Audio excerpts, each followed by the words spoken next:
Alright, hello sweets, this is MajorMoonCandy, aka Lizzie, and welcome back to another episode of our month of Native American Heritage Month. And today we're playing Never Alone, or also known as Kisima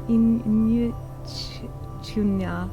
And I apologize if I botched that, but that just means I am not alone in the oh my goodness in the Inuit language.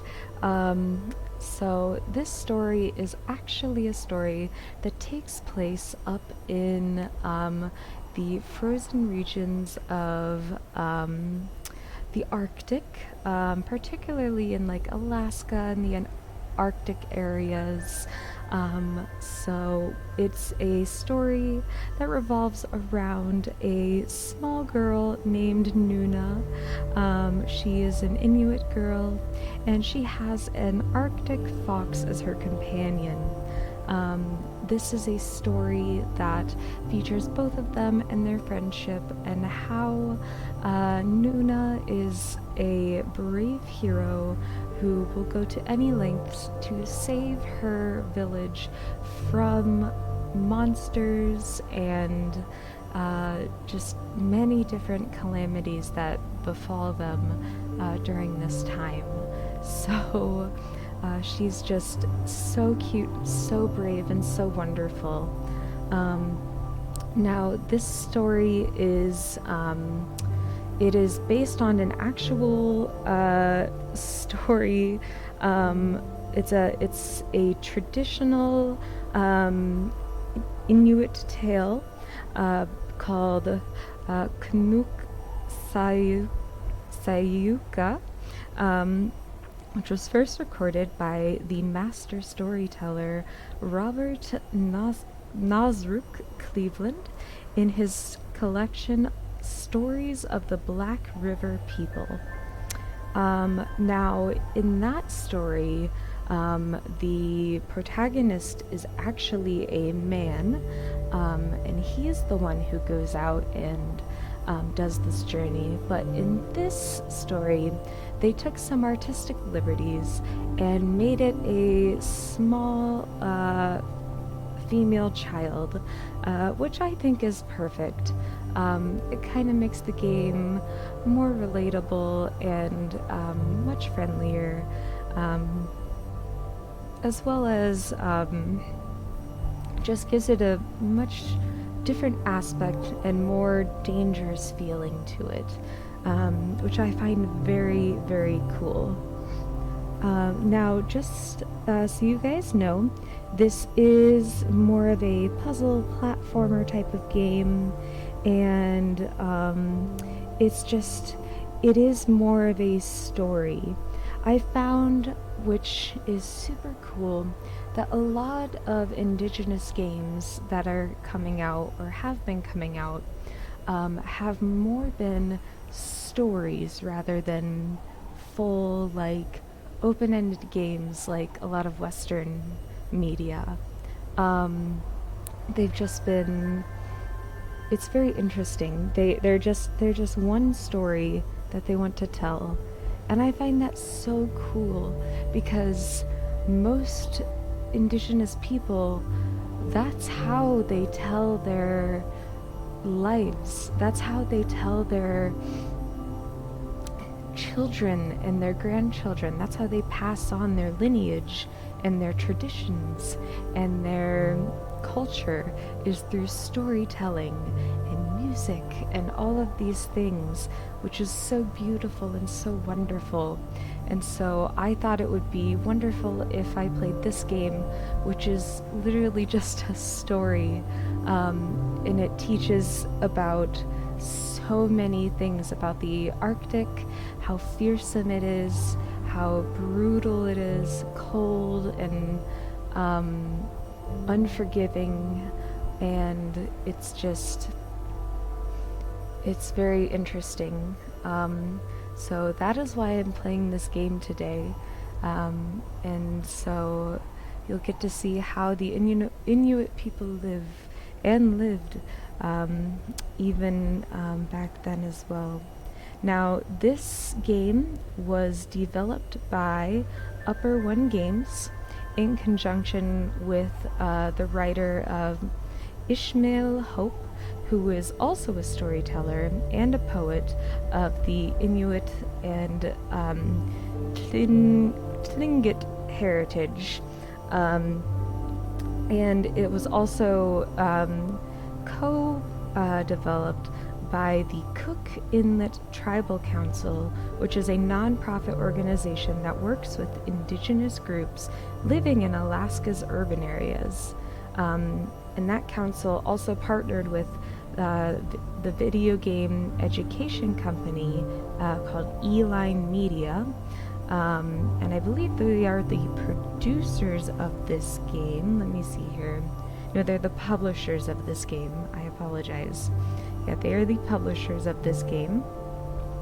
And they generated the idea for Never Alone as part of a series that shares and celebrates and extends indigenous culture, as they say here. So yeah, it's wonderful and it's so exciting. They say they built this game to explore, quote, what it means to be human. And it's so cool. And intergenerational stories. It's so cool. They say it is intended both to share the stories of Native culture as entertainment and to revitalize interest in Alaskan indigenous folklore. So that's it's so cool. So yeah, and it touches on a lot of the mythology in their that they had to deal with, and a lot of the or not deal with, but a lot of their mythology and a lot of their just stories that they have, as I said before. But it's really interesting, because the whole point of this game is that Nuna, the protagonist, and her little fox friend are going on an adventure to find out where the blizzards are coming from. That is their goal. They want to know where the blizzards are coming from, because on this particular year, the blizzards are very, very bad. So they set out to find out where the blizzards are coming from. So yeah, but they also this project also worked in deep partnership with 40 Alaska Native elders, storytellers, and community members to craft the game. So yeah, it's a very unique and interesting game, and I have been so excited to share this with you. So it's so unique and beautiful and just so interesting. So I look forward to sharing this with you. But yeah, also I apologize for its lateness. Last week was, as I said, a very hard week, and I've been quite sick recently and have had to take some mental breaks. But other than that, I hope you guys enjoy this, and hopefully the next video will be on time this upcoming week. So other than that, let's get into this game. So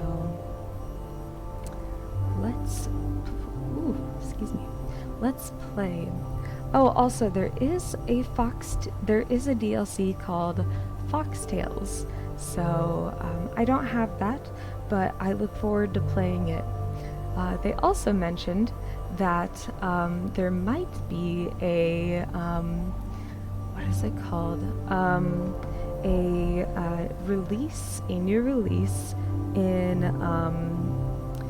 20, or they announced that there will be a sequel back in February of this year, which is super cool. So I look forward to that. Now, before I start a new game, I wanted to go down to cultural insights here.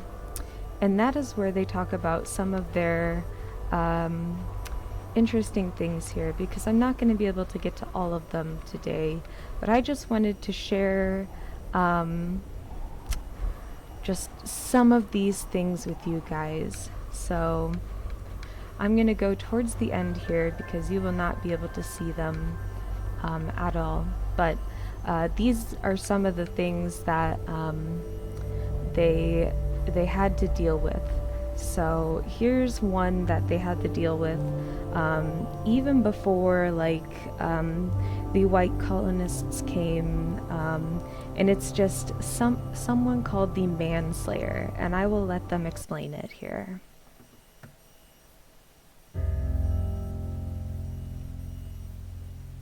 So a recurring type of character in Iñupiaq stories is the manslayer. And the manslayer is kind of this bad guy. And I think really what's at risk when the manslayer comes into story is the livelihood of individuals and the whole community. And so the manslayer is really used as a way to say, don't act only for yourself. Always hold the community in your heart. Oftentimes in these stories, there is one person that will stand up. And what this humble person will represent, who faces that manslayer, is a return to order, a return to true living in the community. And it just takes that one person. It could just be that one person that can help to change everything. Because everyone wants to live a good life. Everyone wants to have a good community. So yeah, basically a manslayer is someone who just lives greedily and only wants to do things for themselves instead of for the community.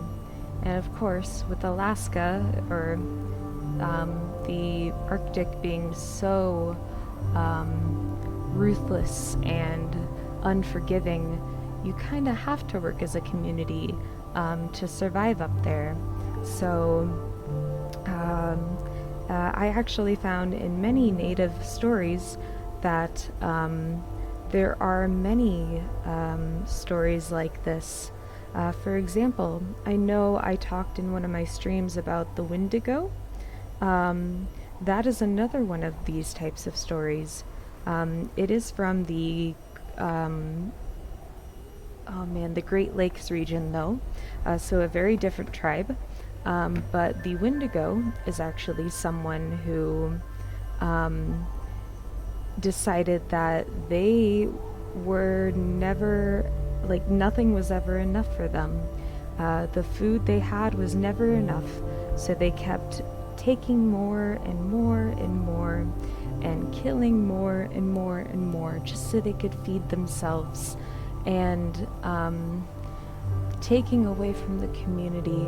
And so out of that was born a Wendigo. They became a Wendigo. And a Wendigo is a creature that is never satisfied. They're always hungry. They're never satiated. They will always come back. They're always hungry. They always consume.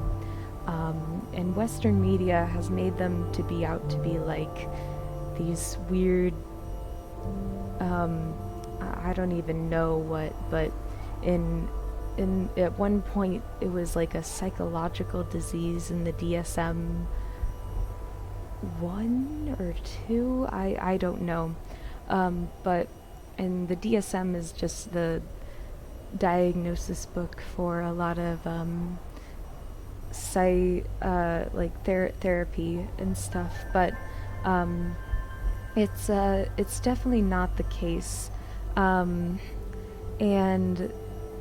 it's just because a lot of people would believe they had Wendigo like syndrome, like they would become Wendigos because they were being selfish or something like that, which is really telling, especially because of our system currently here in the United States, and really around the world.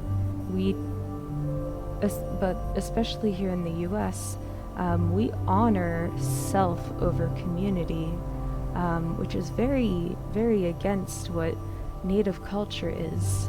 Native culture is community over self, and they always protected their communities, and so it's very interesting to see their stories and the differences between what they say about something versus like what we have to say about things.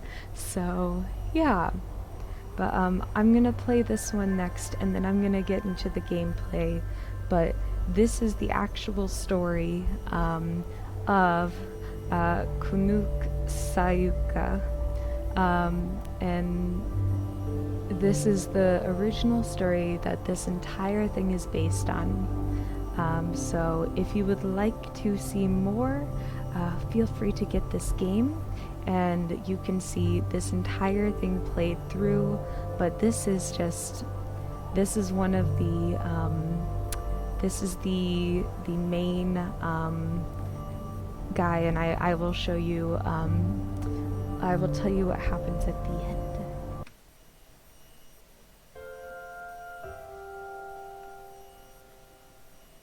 With the story of Kunuuksaayuka, told by Robert Cleveland, it's just a masterwork. It's a well-known story among the Iñupiaq people, and in our case, of producing a video game that really reflects Indigenous heritage. It captures the imagination, and it's something that you have a very specific kind of task to do.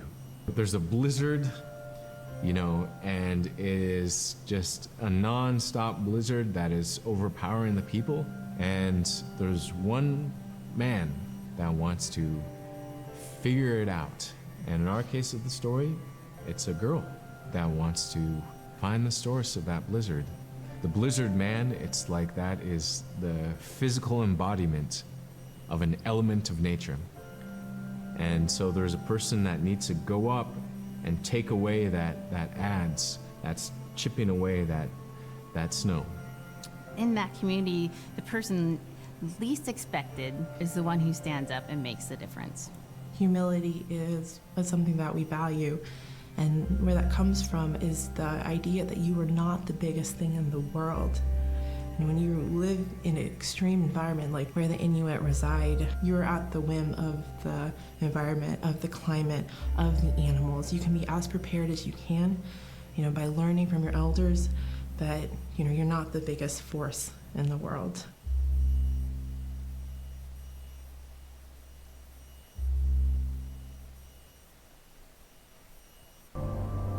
So yeah, that basically sums up what they were trying to tell you in this game. So just keep that in mind as I play this, because that is a very important lesson to learn from this game.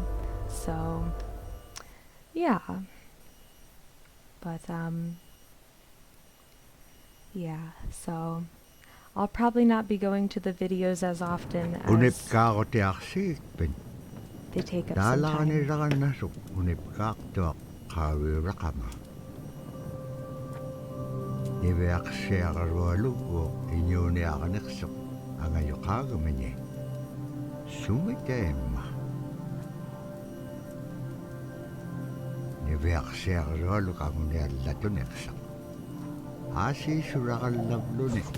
Supayanik.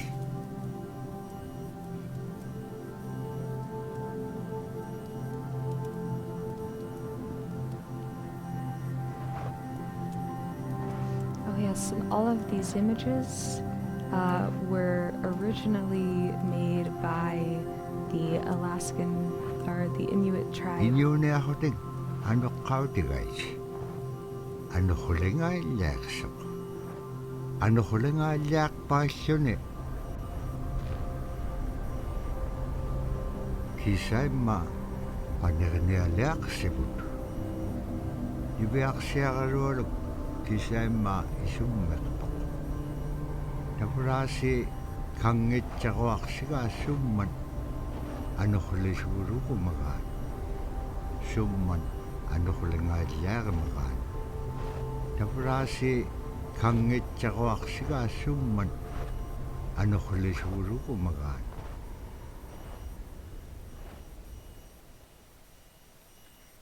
Yeah, so these are all like original drawings from the Inuit people. This is how they drew, and it's very cool to see like the actual drawings from the people. So, yeah, they had someone draw these, which is very cool. Ano huli pa isyone? Sunira ka na itchokone. And this Napurani is beak siya karolog ayung itchok. the Inuit language. Patyaguni ilaksak.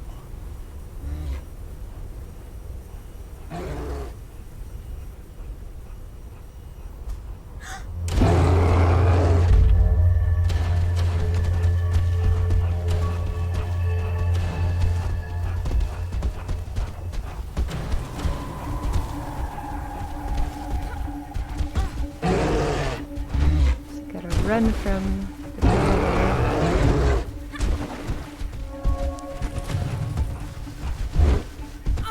Ooh. Oh, I see a fox in the background. Is that my Mr. Fox?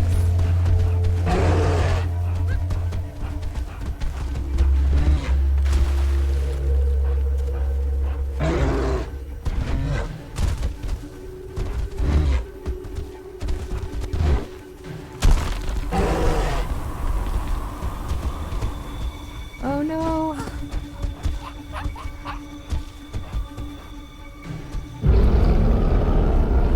Ooh! Alright, so this game also has a co-op mode, or you can stay in single-player mode. Since I have no one here to play with me, I'm gonna stay in single-player mode, so I can switch between the fox and my little Nuna.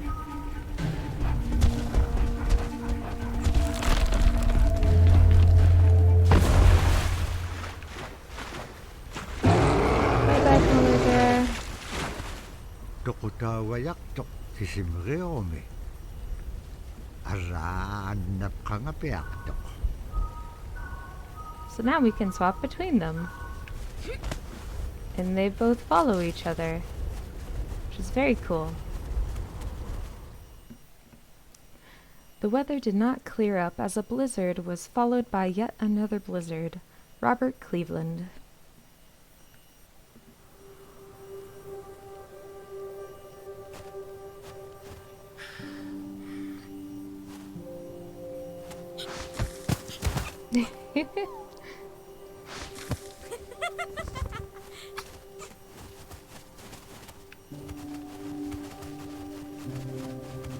They said also that foxes are very ornery and fun to play with as children, and even when you get older, they would just be fun to play with and all that stuff. So, whoop, I missed my thing there. Come on, Foxy, go up. Oh, man. Alright. Hey, climb wall. Oh, there we go. Let's see. Let's lower the rope. But yeah, they said foxes were very good partners and good to play with, and even though they're mischievous sometimes. Oh, hold up. They were always good friends. Oh yeah, and if you notice when there's a big gust of wind, I've got to duck for cover, or I'll get blown away, especially the further along we go.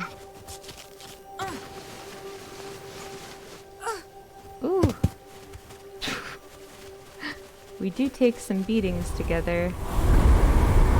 Yeah, see? It's very strong.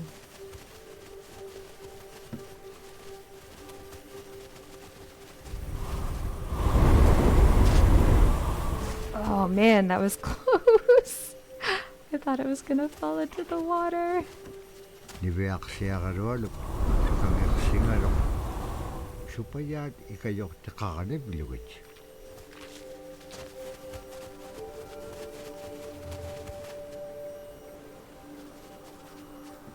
Alaw lo na dam na tarikan niyak. Siya naksip ka nga nibiak siya karolo. Kano dun pekpaganak tilangit tamat ko ikayok tawrot.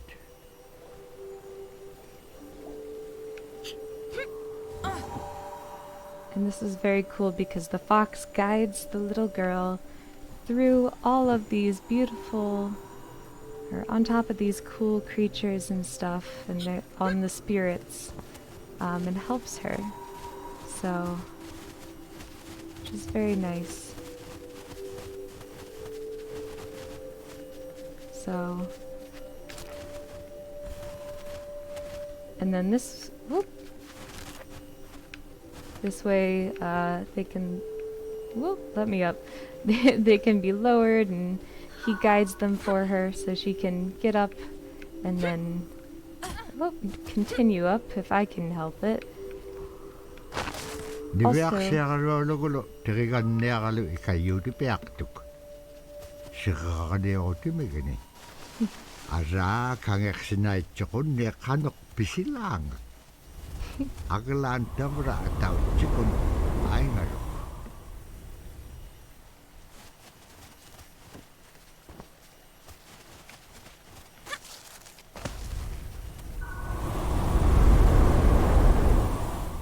But sometimes the spirit forms show themselves either as humanoid forms or, how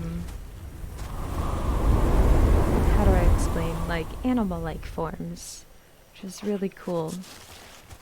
So, yeah.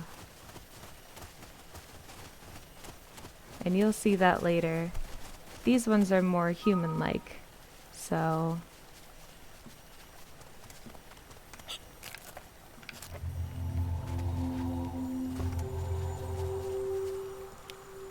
Yeah, they just, whoops! That wasn't supposed to happen.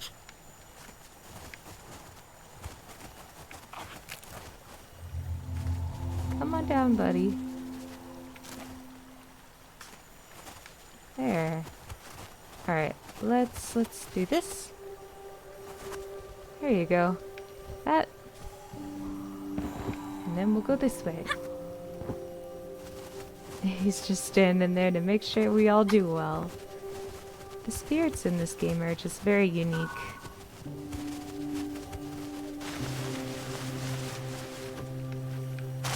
Woo!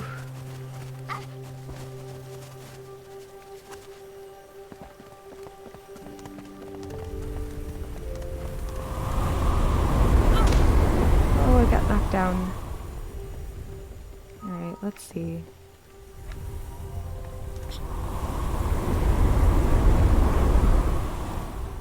Alright, let's grab some of these guys.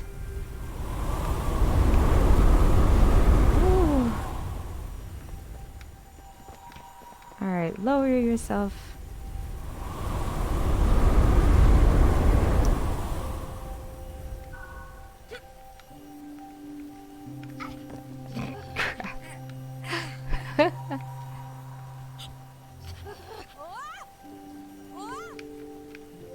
Oh no.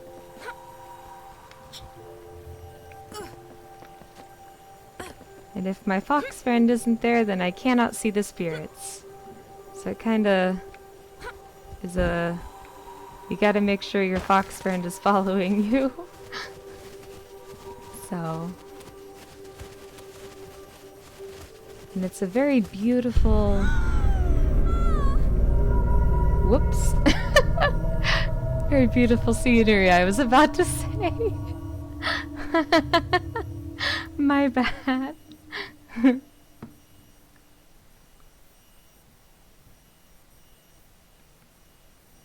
Niveaksiakarolu dikit ka akimakpini. Agalaan malunak singamanok. Inyokolok dikin ngamalok niveaksiakarolu pingan. Iba halak simanok sumitema. Dikatsak kumanyain yaksok. Pakit kangam nago. Ibaktani. Nunakik ikiwakto ako naksok. Inyong tukutaktawan naksito. Yep.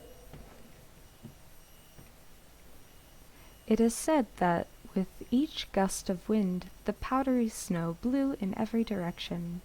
Robert Cleveland.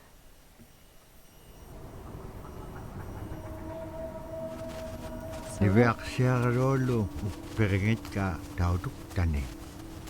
Tautukunak tuak sunapayak sa kuminganeksok. Niveaksiakarolu inyuniakatingi. Pisaw laganeksik. Kano ko niya? Ano ko lakpas kanyang? Dahil na kumanyait ka. Tama nga ikumawak tuaming. Kakarakpam inyo niptaktak. Sumalagula kami. Niveaksiakarolu pichingani. Yeah, see, these spirits are more animal-like. I mean, it is a giant loon, so there's that. But they are helping us. Thank you, Mr. Loon. Agalan kakarakpas kanyat sa gabing aityo. Uh-oh. Imenyaw sa gabing sa mga nunamin. Pagkagahutin, nunakimin.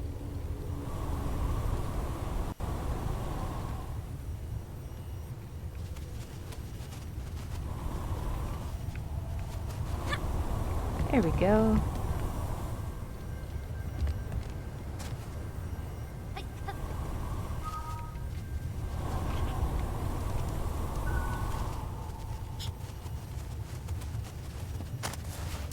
Alright, let's see here. So now they've introduced us to a new one. Ah, okay, hold up, let's see.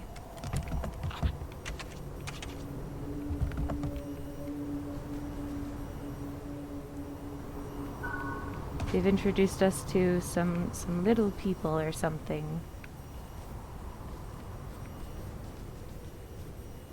Thank you, Mr. Loon. Kay Gwen tuting. Ukalaptok inyo gungaro ako upit.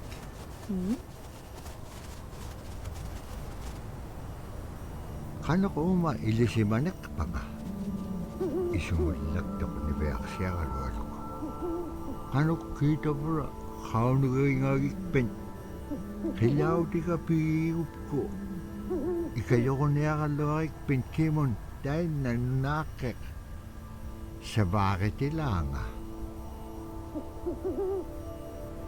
Ah, he must be my ancestor then. Very cool. Well then let's go get his drum.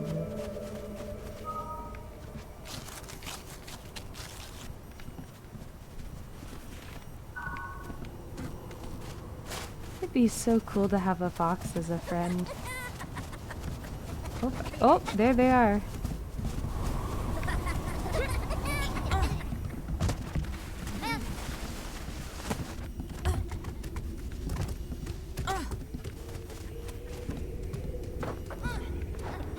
Alright, well...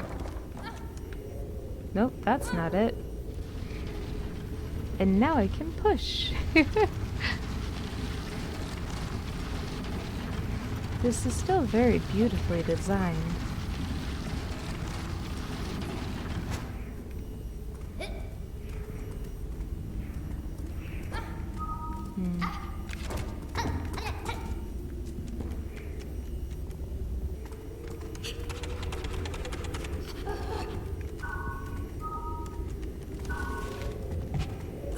Alright, let's see here. Kailaw rarak tuat. Uh-oh. Ni Beaksya kalwalo. Lutkak kay. Asi Unedited itukto sa urugo magar. I guess you better run.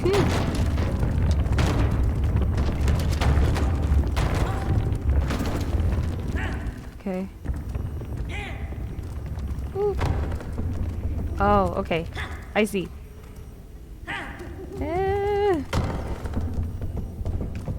Alright. Come at me. Nope.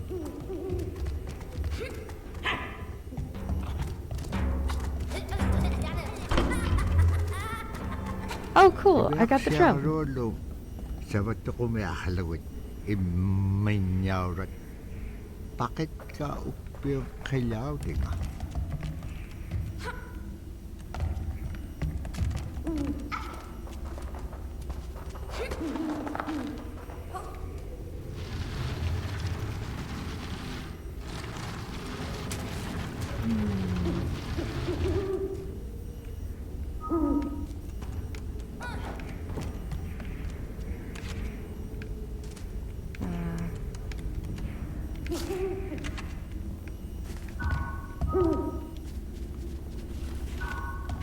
Alright, well cool, we did that. Let's go see Owlman. Nibeak siya karualo kutingarok kailaw delegaho ni. Ukpik ko beya chapalugarok. Asi tabura pibir takaliw di peya lagaga. Nibeak siya karualo ko. Dahil nako ni ay chudi kirakangarok. Ukpik ukalagtok. Uvaw na kao nagingagiga. Iligin ng pikit ko vlogo.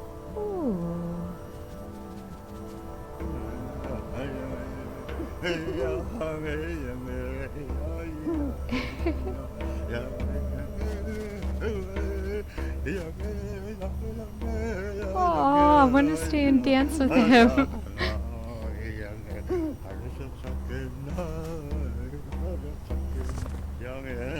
Oh, that's so fun. Man, I want to dance with him. That sounds fun. Well, cool. Alright. Oh yeah, I gotta help the fox up. There we go.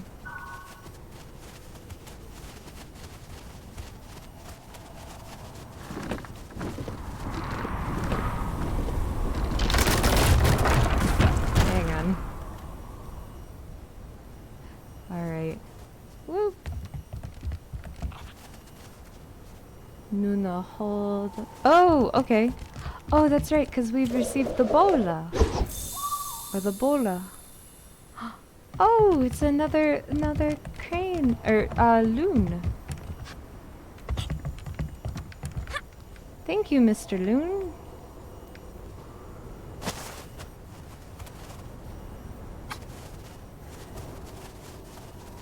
The bola is very powerful and wonderful in this game. Whoop, hold up. My bad. Oh, the snow is so pretty. And the ice is very pretty too. Dobra tayo na igilehotik. Nibeak siya karualom ato ka upiyom achuta.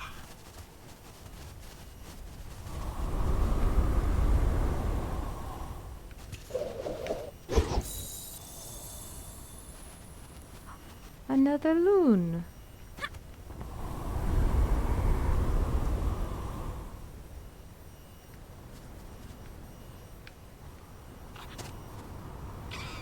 What? Why'd you do that? Oh my gosh. Oh no. Why'd you do that? Oh, Foxy baby, no. Oh, I can't just say things like Foxy baby anymore. One Piece has ruined me. Okay. Oh no, we were both knocked back. Whoops, sorry. Oh, well, she's smart enough to... Oh, well, it's fine. Does not... No, no, no, no, no, no, no, no, no! My lady, please.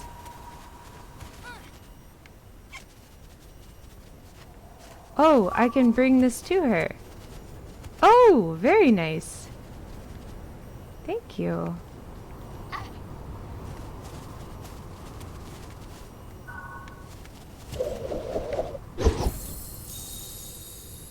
Yes, another loon. Oh, beautiful.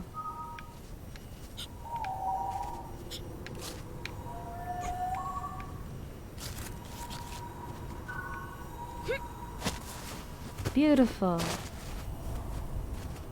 Oh, that was weird.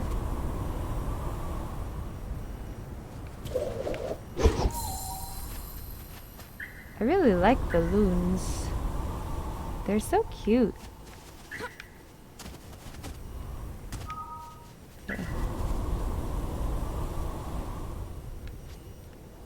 There we go.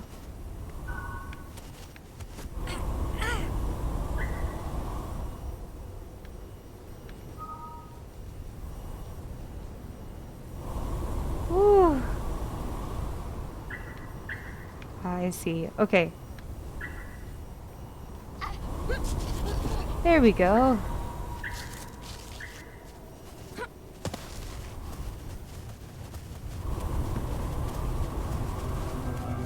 Sila tane Nuna. Oh, we found him. Kunuuksaayuka. Oh, he is something else. Iñupiaq taatu kameo nutkakawa. Agalaan ni Beak siagaruado sa perinaksimal. No, my fox! Would you do that for you, mean man?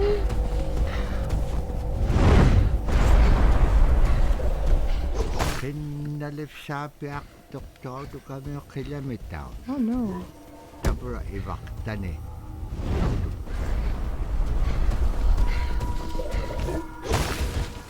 Well, my grandpa gave it to me. You can't have it.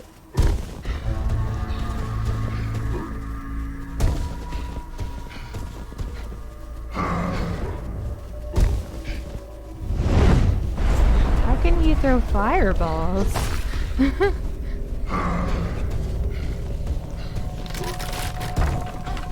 Oh, okay. We're moving, we're moving, we're moving.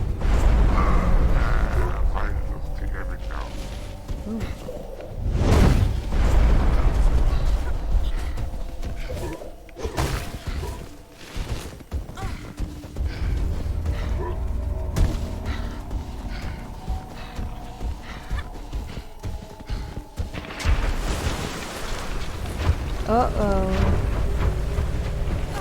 That's not good. Annap kaslik kalwaktuk. Agalaan igilaw niya si kakanaksisinyaktuk. Yeah, that is much worse danger. Alright, following that, it stopped briefly and then became windy all over again. It was difficult to see anything in the blizzard. Alright, let's see what these insights are really quick. Oh yeah, scrimshaw, that's what it's called. Oh, the drawings and stuff. It was written down on certain oh, I could have just done this later. I'm so glad they didn't get rid of the things. Anyway, scrimshaw is just the how do I explain the drawings and stuff and what they put them on. They are very detailed and tell the stories of the Inuit peoples. So, Arctic foxes. This is a cute story, so I'll actually share this. When I was growing up, my grandpa had a pet white fox. If you're a good friend with a fox, when there's danger abound, they try to keep you from getting into trouble. They pull tricks here and there, and foxes are like spoiled little kids in a way. When you let her out, she'd go prancing out in the snow, jumping in the air. I know she was happy then. Come running at me and jump on my chest, knock me backwards, lick my face. And I try not to let her. So that was my memory of my grandpa's pet fox. So yeah, like I said, they're a little ornery, but they're very good boys.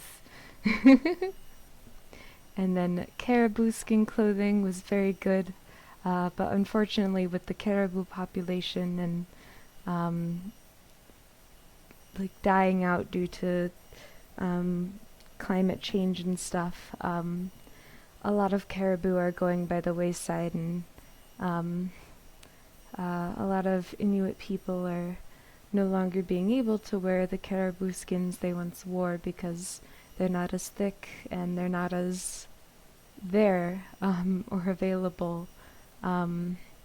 So yeah, it's very unfortunate, and it's just very tragic and sad. So and then there's Sila. Sila has a soul. It's just the Sila is the ice in the island, or not island, but the Arctic, the snow and stuff like that. It has a soul, and that's what they talk about here. That's what I was talking about with the animal type spirits or the humanoid type spirits, or sometimes they mix it up and they become like not androgynous, but anthropomorphic sometimes, and it's very, very neat. So yeah.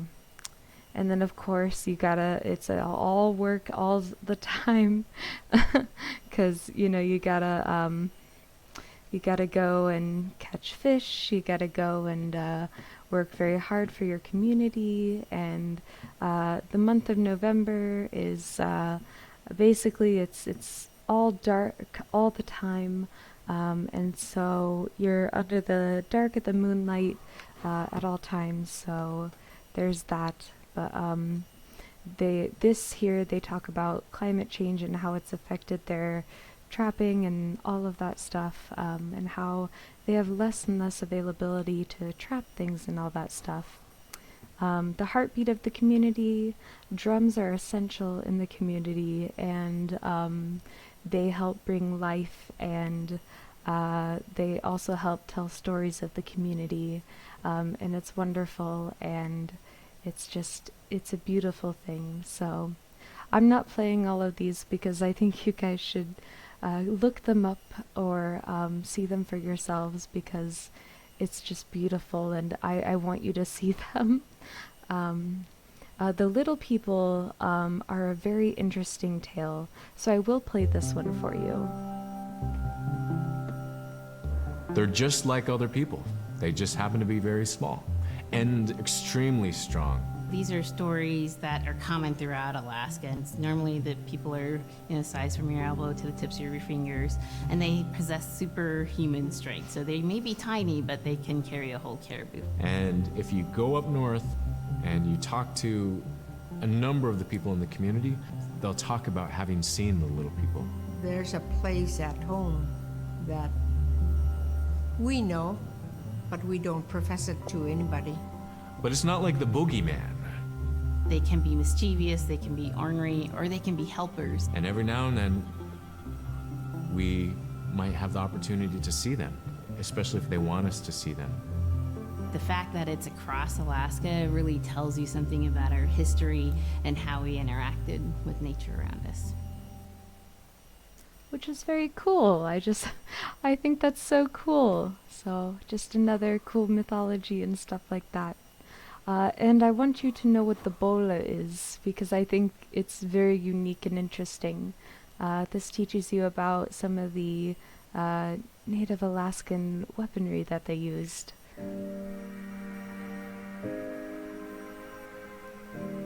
The bola is what we call kilamitan. And the kilamitan is made out of braided sinew tied out to some heavy bone which you could twirl. In my case, we're catching ducks. When we're out whaling, sometimes the ducks start flying. And they're good for duck hunting. You know, if you're a whaling crew, you can't make too much noise. So you can't use a shotgun for getting some duck soup handy, you know.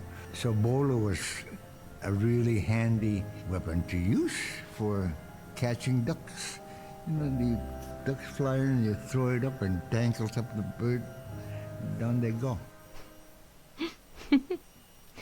Yeah, so guns obviously not viable when you're trying to hunt or try to get something that you need to keep quiet for, so that's always good.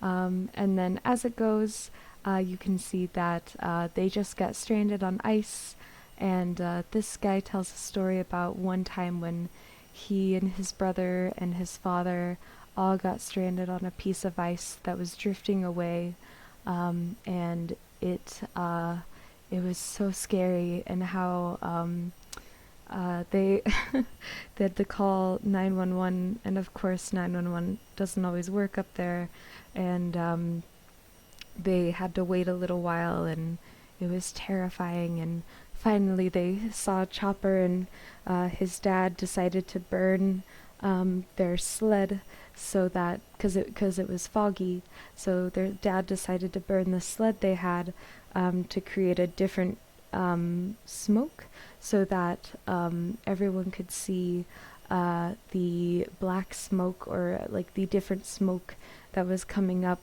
so that the helicopter could find them and rescue them, which is truly amazing. But it's just something that shows that it's just something that shows the true dangers of what happens when things happen, and you're just at the elements. You're just at the elements whims. So up there in Alaska and in the Arctic. So and then there's there's no more thick ice. This is very cool because a lot of Alaskan people and a lot of Inuit people have had to become more scientifically inclined than most of us down in the lower 54, or what did I say, 54? in the lower 48, because they see it happening to them daily, because they see a lot of this stuff happening to them. So it's just something that they have to look at and see with their own eyes daily. Because this would have been the next chapter, but I've run out of time to continue playing. But it's terrifying because obviously, like, they are very aware of climates changing and the heating of the world and all that stuff, and it's very interesting to hear their take on it, and just how in depth they are with it.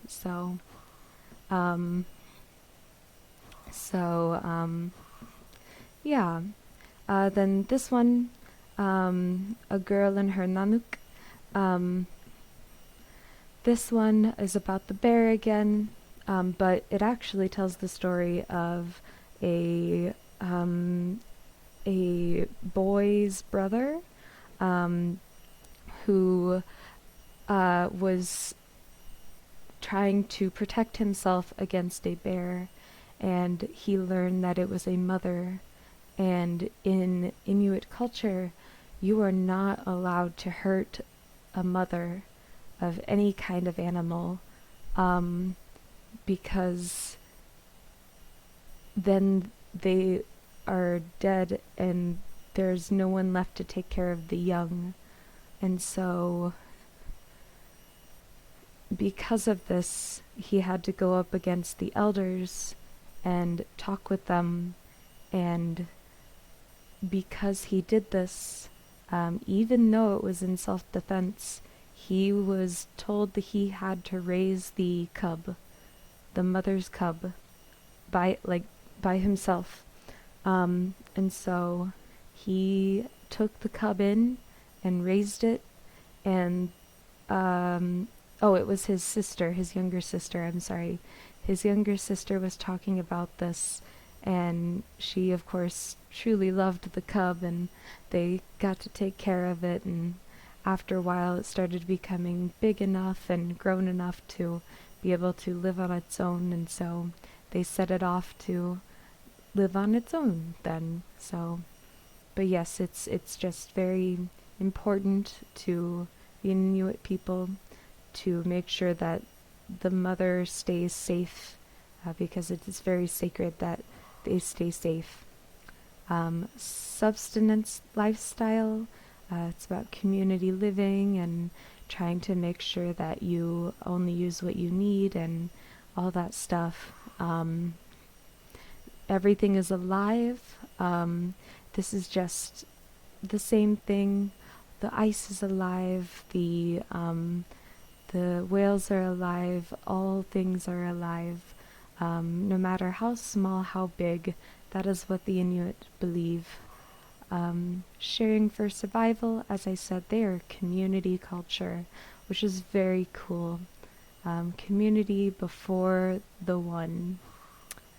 King Island is an island that was abandoned during the, I forget what era it was, but it was during one of the wars, and people built stick houses like this up on the ledges because ice shelves would just keep getting pushed up and up against them.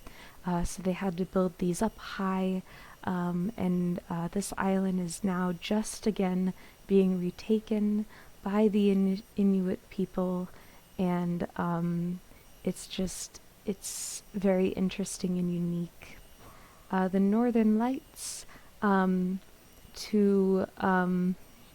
it's kind of like a children's tale for children. If you're not in bed, or it's more like the Northern Lights are children who have passed away far too young in their life before they had the chance to really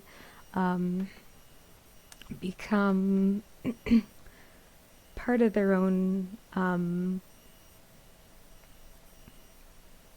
person, really. And so they just like to play, and that them dancing, they're just dancing and having fun in the lights and giggling and laughing and enjoying. And so one of the storytellers tells a story of his mom who used to whistle whenever the Northern Lights would be overhead, and that would just to, give the children some joy and happiness.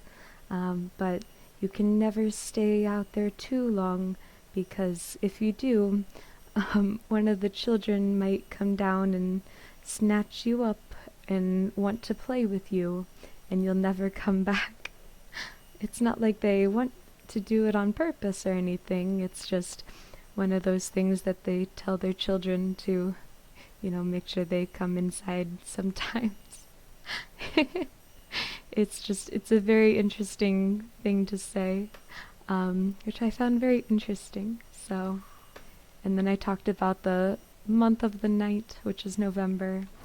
Animal spirits we talked about, and all animals have spirits in them, including that fox. You saw that in the last video I showed, which was the fox becoming that boy in the last scene, which was truly his form all along, possibly. So, and he becomes extremely helpful, and he floats and glides, and it's so very interesting and cool. So, and then we've got the manslayer, and unfortunately I must have missed these two because I haven't unlocked them yet. But then there's Kunuuksaayuka. So yes, and this is the giant ice element that we take on at the very end of the game. So, but yeah, so this is this has been Never Alone, and I hope you guys have enjoyed this, because I truly had so much fun playing this game, and everything about this game has been so interesting and fun and such a learning experience for me, and I hope for you as well. And honestly, I would love to see any Inuit peoples or any Indigenous peoples who are around, who want to interact with this video. Just please feel free to leave in the comments like what stories you've had growing up, or what cultural stories you've been told, or interesting things about your specific communities or tribes and stuff like that you grew up hearing, and just stuff like that. All of your tales and songs and interesting things, or even correct me if I'm wrong on some of these things. So I would love to learn. That is something we don't get a lot here in the United States, especially because it's erased from our history, and with this, especially with this month coming up, and as Americans celebrate Thanksgiving, it's very hard to get anyone to remember whose land we're on, and anything. So I apologize, and I know that's not enough ever, but yeah, so, but I just wanted to encourage everyone to try and explore more of the Native American culture, more of the Indigenous culture, and if you can, I highly recommend this game. Or if you can find these videos, or even read that story by Robert Cleveland, I highly recommend it. As I said, it's such a wonderful story, and that is what this game is based on, because the end of the story is where the end of this game lies. So, yes, I highly recommend it. So, again, thank you guys so much for joining me here today on such a lovely day. And I'm truly sorry this is coming out a little late, but I'm just so happy that I could finally record this with you guys, or for you guys. And yeah, I'm so happy. Currently, I have no editing powers, so this will probably go up also unedited, so please forgive me for that. But other than that, I hope you guys enjoyed this, and until next time, this has been MajorMoonCandy. I always truly appreciate all of you guys. I hope you have a wonderful rest of your week, and I will see you later. So, bye-bye!